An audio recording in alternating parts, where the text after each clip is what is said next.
जब तुम्हारे घर में सात्विक विचार बने रहेंगे, सात्विक जीव तुम्हारे घर में रहेंगे, उस घर में कोई भी देवता अनिष्ट नहीं कर सकता।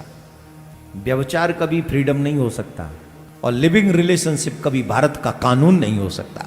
ये हमारे संस्कार नहीं है। पति के आगे कभी भी बिना श्रृंगार के नहीं जाना चाहिए, ये शास्त्र कहते हैं। हमारे सनातन धर्म की नीति है, मर्यादा है, कथा पूजा कभी बीच में छोड़ के नहीं जानी चाहिए। आप समझ लीजिए, रास गलत नहीं, रास सुंदर है। जब एक भक्त की आत्मा परमात्मा के साथ नाचती है, उस भक्त की आत्मा को जो आनंद की अनुभूति होती है, उसका नाम रास है। जिस चीज को पाने के बाद तुम्हारे मन में गर्व जगता है, अभिमान जगता है, भगवान उस वस्तु को छीन लेते हैं, और वस्तु को छीना तुम्हारा गर्व स्वाहा, खत्म। हमारे मानस में कहा है, धीरज धर्म मित्र और नारी, आफत काल परखिए चारी। तुम कितने धर्मात्मा हो ये विपत्ति में पता चलता है। तुम कितने बड़े धर्मात्मा हो ये विपत्ति काल में पता चलता है। बच्चा अग्निकुंड में गिर गया, एक आंसू देवी की आंख में नहीं आया, एक आंसू, एक आंसू नहीं। और वो सेवा में जस की तस, जैसे जिस भाव से पहले थी उसी भाव से सेवा करती रही। लेकिन जैसे ही ये बच्चा अग्नि में गिरा, अग्निदेव थरथर कांपने लगे।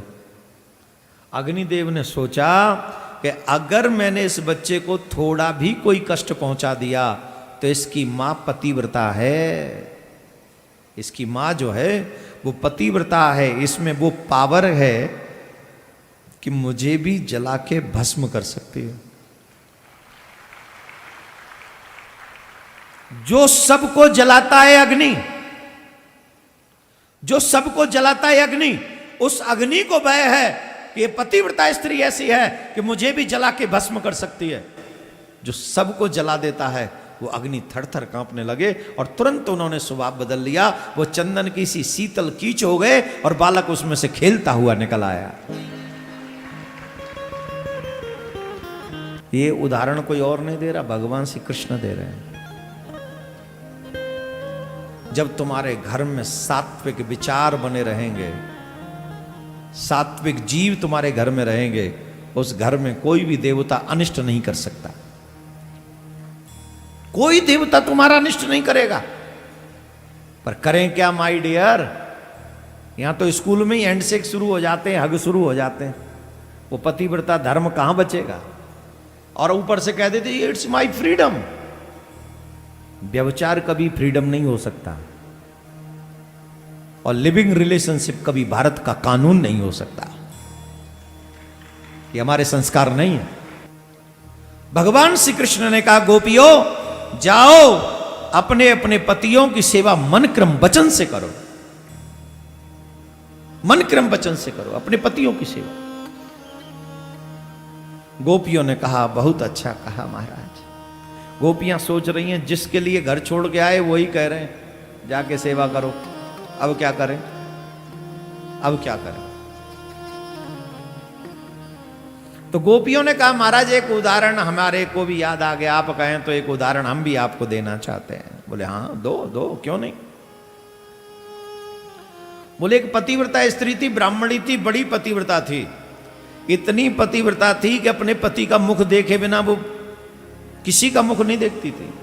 अपने पति का मुख भोजन करा के उन्हें भोजन करती, जल पिला के जल पीती। जब वो सो जाते, सोते समय उनके चरण दबाती, पहले पति को सुलाती फिर बाद में सोती। और पति उठते नहीं उससे पहले उठ जाती, स्नान ध्यान करके श्रृंगार करके पति के सामने आती। सौभाग्यवती माताएं बहन जितनी भी सुन रही है ध्यान से सुनो, पति के आगे कभी भी बिना श्रृंगार के नहीं जाना चाहिए। पति से पहले उठ जाओ जिससे श्रृंगार कर सको।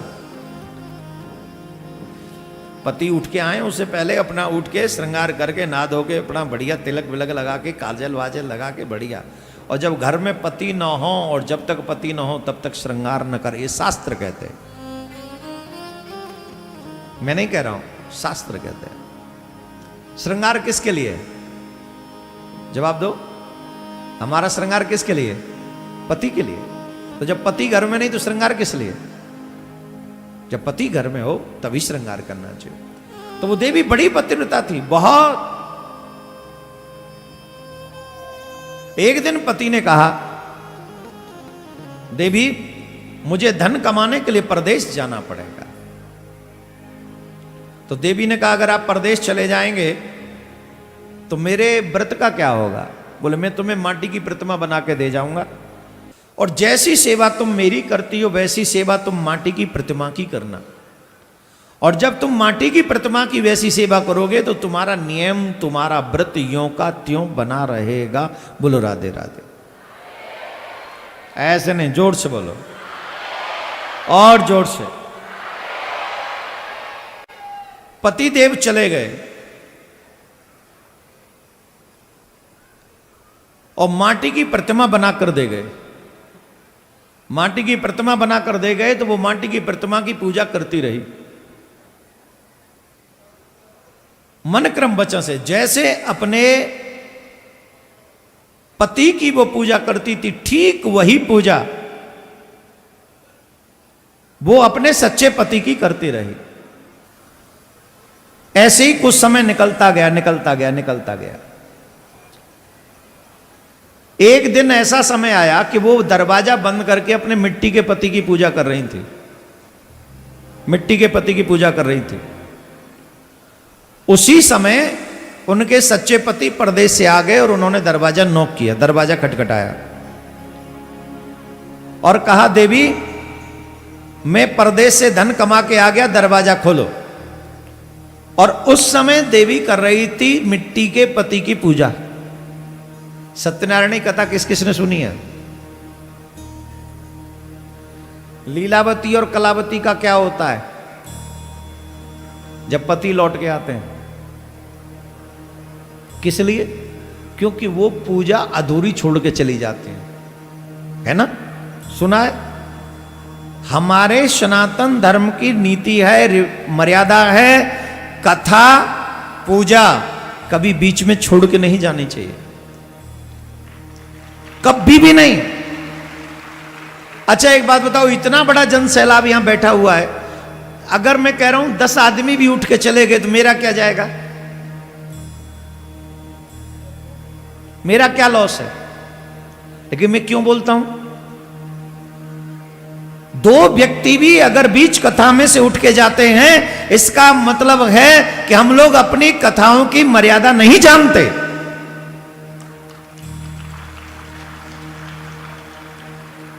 फिर एक बार याद दिला दो, कुछ चीजें हमें अन्य लोगों से भी सीख लेनी चाहिए। वो दिन में 5 बार नमाज अदा करते हैं और जब तक नमाज पूरी न हो जाए वो एक भी आदमी इधर से उधर नहीं जाता। और हमारे यहां तो पूजा चल रही है, पंडित जी पूजा करवा रहे हैं और सेठ जी अभी, हाँ सेठानी तुम करवाओ, मैं आ रहा हूं, अभी फोन आ गया, जरूरी फोन आ गया, बीच में छोड़ के चले। और सत्यनारायण की कथा सुनने के बाद भी ये हिम्मत करते हैं। एक बात बता दूं, जब तुम अपने धर्म के प्रति वफादार नहीं हो तो परमात्मा भी कोई तुम्हारा नौकर नहीं है, परमात्मा तुम्हारा बाप है। First you respect your religion, then you will be respectable. If you don't respect your religion, then I am sorry to say you are nothing. Who will respect you? और कोई क्यों करेगा तुम्हारा आदर? आप सच मानिए, हमें अपने धर्म के प्रति डेडिकेशन, जो डेडिकेशन होता है ना, वो 100 वाला करना चाहिए, 50-50 वाला नहीं। हम परेशान ही इसलिए हैं, गंगा गए तो गंगादास, जमुना गए तो जमुनादास, 50% जे और 50% वो। वो लोग पूरे क्यों हैं? वो 57 कंट्रियों में हावी क्यों हैं? बोले एक स्वर में चलते हैं। और हम जब मन आया तो व्रत कर लिया, जब मन नहीं आया तो नहीं किया, जब ये कर लिया तो वो, ये दुखदाई है। तो अब वो बेचारी पूजा कर रही थी और नियम यह है कि पूजा अधूरी छोड़ी नहीं जाती। अब करे तो क्या करे? अब उस बेचारी ने सोचा कि अगर मैं अपने सच्चे पति के लिए दरवाजा नहीं खोलूं तो भी मेरा पतिव्रत धर्म गया, क्योंकि इतनी दूर से पैदल चल के आए। और अगर मिट्टी के पति की पूजा छोड़ूं तो भी मेरा पति वो धर्म गया, मैं तो फंस गई, अब तो मैं क्या करूं, ये तो धर्म संकट आ गया मेरे सामने। तो गोपियों ने प्रश्न किया कन्हैया से, हे माधव अब आप ही बताओ कि बेचारी वो गोपी करे तो क्या करे, वो स्त्री करे तो क्या करे, वो ब्राह्मणी वो पतिव्रता स्त्री क्या करे, उसका तो व्रत दोनों ही स्थिति में गया। अब आप बताओ क्या करे, वो पतिव्रत धर्म नष्ट होने वाला उसका। कृष्ण का आंसर सुनेंगे तो आपको गोपियों के प्रेम का आंसर मिल जाएगा। और कई माताएं बहनें जो कृष्ण से अटूट प्रेम करती हैं उनको भी इसका आंसर मिल जाएगा। भगवान श्री कृष्ण ने कहा, गोपियों जब तक सच्चा पति घर से बाहर था तब तक मिट्टी के पति की पूजा करना उस ब्राह्मणी की मजबूरी था, और उसने वो पूजा की। लेकिन जब सच्चा पति लौट के आ गया तो उसे मिट्टी के पति की पूजा करने की कोई आवश्यकता नहीं है। खड़ी हो, दरवाजा खोले और अपने सच्चे पति की बची हुई पूजा करेगी तो उसका पतिव्रत धर्म नष्ट नहीं होगा।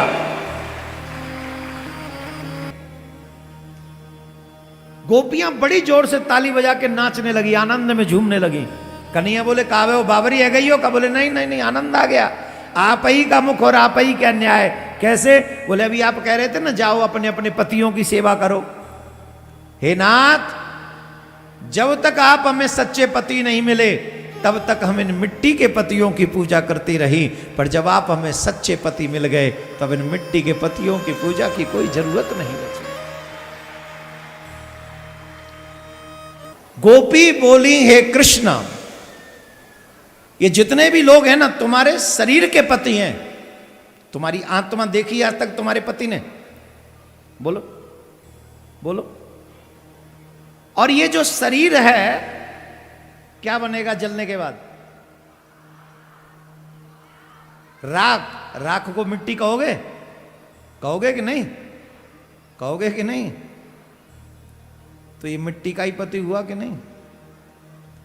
जो सोना है मिट्टी का हुआ कि नहीं? हुआ कि नहीं? ये जो पति है ये मिट्टी का पति है, लेकिन सच्चा पति कौन है? आत्मा का सच्चा पति ही कृष्ण है। और जो इस आत्मा के सच्चे पति को पहचान लेता है वही गोपी है, और वही गोपी को अधिकार मिलता है कि वो कृष्ण के साथ रास विहार कर सके। गोपियां कहती हैं जब तक आप हमें सच्चे पति नहीं मिले तब तक इन मिट्टी के पतियों की पूजा करती रही, पर जब आप हमें सच्चे पति मिल गए तो अब हमें मिट्टी के पतियों की पूजा करने की कोई आवश्यकता नहीं है, आप हमारे सच्चे पति हो। मेरे प्यारे, हमारे बच्चों में जिस तरीके से जहर घोला गया, हमारी संस्कृति को नष्ट करने का जो कुविचार लोगों के मन में आया और कुप्रचार किया गया, आप समझ लीजिए रास गलत नहीं, रास सुंदर है। जब एक भक्त की आत्मा परमात्मा के साथ नाचती है, उस भक्त की आत्मा को जो आनंद की अनुभूति होती है उसका नाम रास है। लेकिन जब स्त्री पुरुष हाथ में हाथ डाल के नाचे भी तो वो काम तो जग सकता है, आनंद नहीं जग सकता। आनंद तो कृष्ण का हाथ पकड़ के ही नृत्य करने में जगता है। और वो जो आनंद है आप इसको ऐसे समझ सकते हैं जैसे एक छोटा सा बच्चा अपनी मां की उंगली पकड़ के नाच रहा है। आहा, अब बताइए वहां काम जगेगा क्या? आनंद? जोर से बोलो। ये क्या बोलते हैं? टेलर है, ये टेलर है। काय का? मूवी का। छोटी सी मूवी आती है उसको कहते हैं टेलर है। क्या है? क्यों? बोले जब माँ के साथ आप नाचते हो, पिता के साथ आप नाचते हो, बेटियां जब पापा का हाथ पकड़ के नाचती हैं, बेटियां दिल खुश हो, पिता का भी दिल खुश है, एकदम आनंद की सीमा में, कोई वासना नहीं। ठीक वैसे ही जब परमात्मा की उंगली गोपियों के हाथ में आ जाती है तो वही आनंद का सागर बन जाता है, और उसी का नाम रास है, वही महारास है। और इस रास को इसलिए भगवान ने किया क्योंकि भगवान श्याम सुंदर गोपियों की तपस्या का फल देना चाहते थे, और इसी रास में कामदेव को परास्त भी किया। बोलो राधे राधे। जोर से बोलना पड़ेगा। लेकिन यहां पर एक बात और सुन लें, भगवान गोपियों को छोड़ भी गए बीच में, ये बात सब नोट कर लें। बीच रास में कन्हैया गोपियों को छोड़ गए, पूछो क्यों? उन्हें इस बात का अभिमान हो गया कृष्ण हमारे बस में हो गए। आप जितने भी लोग यहां पर बैठे, आग्रह करूंगा, कुछ भी मिल जाए अभिमान मत करना। जैसे आप लोग भोजन आहारी है ना, शाकाहारी मांसाहारी, भगवान है गर्वाहारी। कौन से आहारी? कौन से आहारी? जिस चीज को पाने के बाद तुम्हारे मन में गर्व जगता है, अभिमान जगता है, भगवान उस वस्तु को छीन लेते हैं, और वस्तु को छीना तुम्हारा गर्व स्वाहा, खत्म। श्री कृष्ण के चले जाने पर गोपियों ने जमुना जी के तट पर ये गोपी गीत का पाठ सुनाया, सभी सुनेंगे।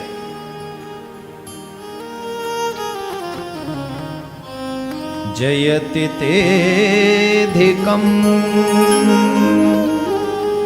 जन्मना व्रज श्रयेत इंदिरा शाश्वत दयत दृश्यता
इसका अर्थ समझ लो।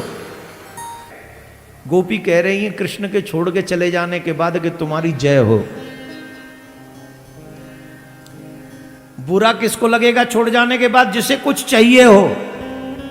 और छोड़ने के बाद भी मिलने की इच्छा किसके मन में होगी? जिसे तुमसे कुछ चाहिए नहीं, सिर्फ तुम्हारी मुस्कान देखकर ही जो तुम पर हमेशा कुर्बान रहता हो, उसे तुमसे जिससे को कुछ नहीं चाहिए। गोपी कह रही है तुम्हारी पहला ही शब्द है गोपी गीत का, जयति तेदिकम, तुम्हारी जय हो कृष्ण। जब से आप इस ब्रज में आए हो, ऐसा बैकुंठ आदि लोगों से ज्यादा ब्रज की महिमा बढ़ गई। बैकुंठ से भी ज्यादा ब्रज का महत्व बढ़ गया। आप अकेले यशोदा और नंद के पुत्र नहीं हो, आप तो समस्त देहधारियों के प्राण हो। जितने भी देह धारण करके बैठे उन सब के प्राण आप हो। ये कौन कह रही हैं? ब्रज की गोपी। गोपी कृष्ण पुरुष को प्रेम नहीं करती, परमात्मा कृष्ण को प्रेम करती हैं। वो जानती हैं ये परमात्मा है।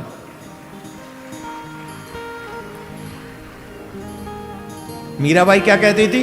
ऐसे बर को के बरा जो जन्मे और मर जाए, बर ये गोपाल जो मारो चुड़ लो अमर हो जा। जन्म ले और मर जाए, कहते विधवा हो गई।